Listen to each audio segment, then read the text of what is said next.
Good morning, students. I hope all of you are keeping safe at home. Today, as you know that I am Anita Sharma from Plus 2 Science Nalanda College. Today I am going to speak on a very interesting topic. Our topic today is information transfer. As I have noted over here, information transfer. We are going to discuss on information transfer. Okay. So by the way, first of all, we must come to know what do you mean by information transfer. Okay, first of all, we'll have some basic knowledge about it. So information transfer means basically information transfer refers to a process of transferring the information from one form to another or from one person to another. That means that whenever we want to convey something to others, when we want to communicate with others, at that time we want to transfer our message from one form to another, or we can say from one person to another. Just for an example, if I want to just communicate with you the people, I want to send a message to you the people that tomorrow you have a function in the college. So this is just an example for you. I want to send a message that tomorrow there is a function in your college. So you the people are staying at home. So how could I send this sort of message? Either through verbal or non-verbal. For example, dear, I have to give a message to you over phone or over recording. I can send you that tomorrow you have a function and you have to attend the college by this time. So whenever we are going to transfer a message from one person to another, that is called information transfer. Basically, we can say that transferring the information from one form to another. We can say information transfer means transferring the information. We have to send the message from one person to another through information transfer. That is called information transfer. So we the people must come to know that how we can transfer our how can we communicate or transfer our message from one person to another. We must come to know about it and what is the process of it. Okay. And before that, I must say there is a popular saying that an image is a oath of 1,000 of words. As I told you, there is a popular saying that an image is a oath of 1,000 of words. That means one single image can speak 1,000 of words. Okay, in it. It has a lot of words in it. For example, if you will take just a small baby is there, and a small baby boy or girl. Here, that girl would not know that what is an apple. You can just draw that picture of an apple and transfer your message that this is an apple to make him or her know that apple is this is the shape of an apple and apple is like this. So instead of transferring through words, we can take the help of images, or we can use the images to transfer our messages. So this only I can make you clear through the process, and the process is that this information transfer can be presented in various ways. So many ways are there in which you can present your information transfer, and the best way is the verbal and non-verbal. We can divide it into verbal information and non-verbal information. Okay, before going into verbal and non-verbal, you must come to know that information transfer, it comes under the written skill and it carries 5 marks in the board exam due. You have to just in the written board exam you have to go for 5 marks. Okay, it carries 5 marks in the board exam. Verbal information and non-verbal information. What do you mean by verbal information? First of all, we must come to know about it. I told you we can transfer our messages through verbal information or as through non-verbal information. Verbal information means using words. Whenever we are using words to convey our message, to send our message by saying something through words, then it is called verbal information. If we will speak something, if we will convey our message through words, that is called verbal information. Non-verbal information. What do you mean non-verbal information? While using graphic, tables, diagram, pie chart, etc., if we will convey our messages, if we will transfer our messages from one form to another or one person to another, that is called non-verbal information. The same thing, whatever message you want to convey to others, it can be presented either through words or as through graphic, table, picture or pie chart. Okay, and in your second year board exam, they will always ask you, you have to convert the non-verbal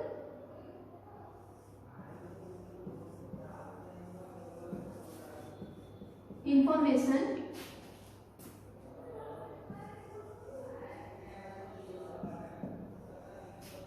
into verbal information.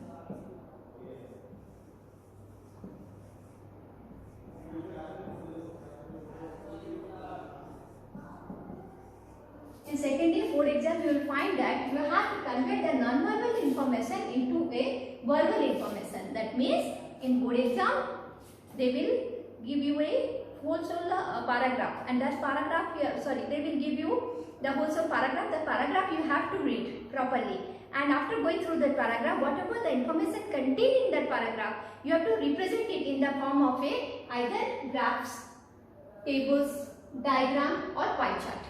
They will ask you to convey the paragraph, whatever that paragraph contains the information, the stanza contains the information in the form of a pie chart, diagram, graph or table. It carries 5 marks in the board exam. Now we have to discuss, because it is not a big deal to convert the information contained in the paragraph in the form of a graph, table or pie chart. But you the people must come to know that how could you secure good marks, how could you secure more marks, which techniques and rules if you will imply or you will adapt in while writing the paragraph, so that you can get more marks. You can secure good and more marks in the board exam. So those techniques and those rules I have already just written in my notes, and I want to share those things with you the people. I am going to write it over on the whiteboard also. Through the whiteboard, whatever I am writing over that, please note it down. It will be very helpful in your board exam.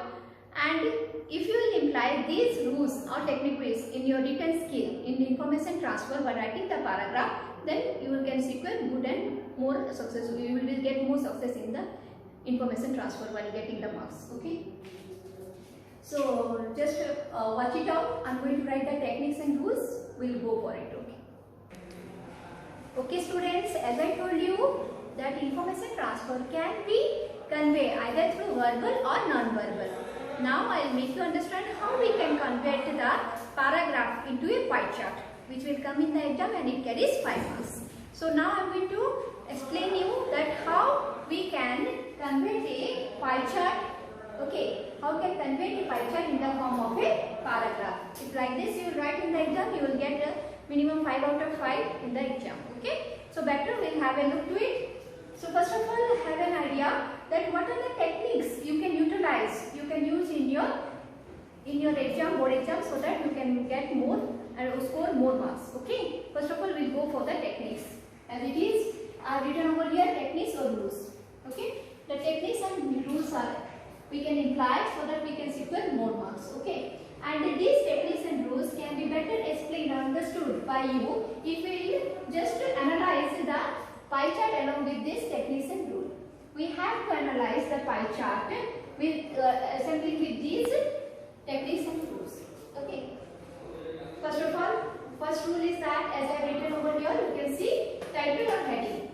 Okay. I have divided it into 3 parts here. First of all, I have written here techniques. Here I have drawn the pie chart for you the people, and here I have written the whole paragraph.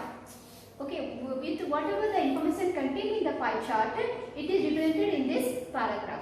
Okay, in board exam, they will simply, in the question paper, they will give you this pie chart, and they will ask you, in the question paper, the examiner will ask you to convert the pie chart, whatever the information it contained in the form of a paragraph, so that you have to write in the board exam this paragraph. Okay, I have written over here on the whiteboard for you the people. Okay. So techniques, what are the techniques which we can imply to make our paragraph better and secure good marks? So first of all, it is the heading or the title. First of all, what we have to do, this is the pie chart which I have written. It is the standing habit of Mr. Agarwal. In this pie chart, first I will try to understand the information contained in the pie chart. Okay, it is the standing habit of Mr. Agarwal. Mr. Agarwal, whatever the source of income he is having, the income, the wholesome income he is earning monthly, it is been represented in this pie chart. Okay, how he spent the monthly, how he spent his monthly income, we are going to read about it. So out of his monthly income, whatever he earns, 45% income he spent for food. 25% he had to give for rent purpose. 5% for miscellaneous. Miscellaneous for various other expenditure. He is spending for various other expenditure. 20% he had to give. He had to invest from his income. He had to spend from his income for entertainment.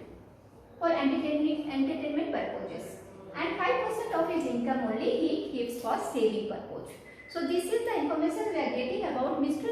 Agarwal monthly income, how he spends over that. Okay. Now we will imply these techniques in this pie chart. Okay. Title. First of all, while analyzing this pie chart in the paragraph, in the form of a paragraph, we have to give a title or heading. As far as this pie chart, it contains the information. The title should be Spending Habit of Mr. Agarwal. We can give the title as The Spending Habit of Mr. Agarwal. Okay, the title we have written over that. Then next comes the introductory sentences. The next introductory sentence means, what is the introductory sentence? It is highly essential. The next sentence should be an introductory sentence. For example, I have given over here. The given pie chart depicts the spending habits of Mr. Agarwal. Introductory sentence stands for depicts. We can say, here also we can write, instead of depicts, we can write the pie chart, the given pie chart shows or represent or based on, okay, or we can write depicts the spending habit of Mr. Agarwal. So the words like depicts, represent, shows or based on, these are the introductory sentence which we have to write while starting the sentence. Okay, in the first line of the sentence we have to start like this. So we came to know about the title and heading. How you have to utilize in the paragraph, how you can imply it in the paragraph. Introductory sentence, we have also gone through it. I right now explain to you the people. Now the next starting is the linking words. Example, also, as well as, etc. These linking words will help you out to link the sentences, to join the sentence from one sentence to another while forming the paragraph.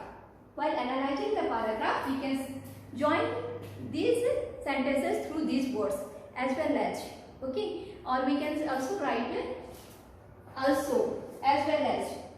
Okay, and for example, I have given here, he spent 45% of his monthly income for food. Okay, first third sentence I have written, he spends 45% of his monthly income for food.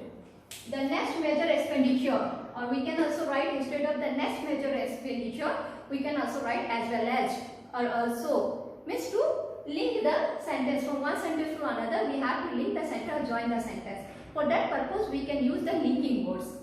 Okay, we have to use these linking words for writing or joining these sentences. The next major expenditure of about 25% goes for paying rent. Okay, it goes for paying rent, as also I have shown in the pie chart also. Okay, the next sentence. After going through the linking words as well as so, also or so far, after going through these linking words, we can go for regions. What do we regions? Region means if you want to analyze your paragraph, if you want to little write more about the information which contained in the pie chart, if you want to expand your paragraph, at that time these regions will help you out. Regions means here you can write, give some region. For example, why Mr. Agarwal spends 45% of his income for food purpose. You can write over there with a region that because he is having a joint family, so that 45%, a major part of his income he has to spend on this food or grocery purposes. And you can give a region also, here also 25% he had to give, he had to spend on rent. Why? Because you also can write the region that because he won't have his own house to live. That's why he had to he was compelled to spend 25% of his income on rent. 5% for miscellaneous. Okay, like this you can write. And 5%, and how he have to pay 5% of his income for he have to keep as a saving purpose.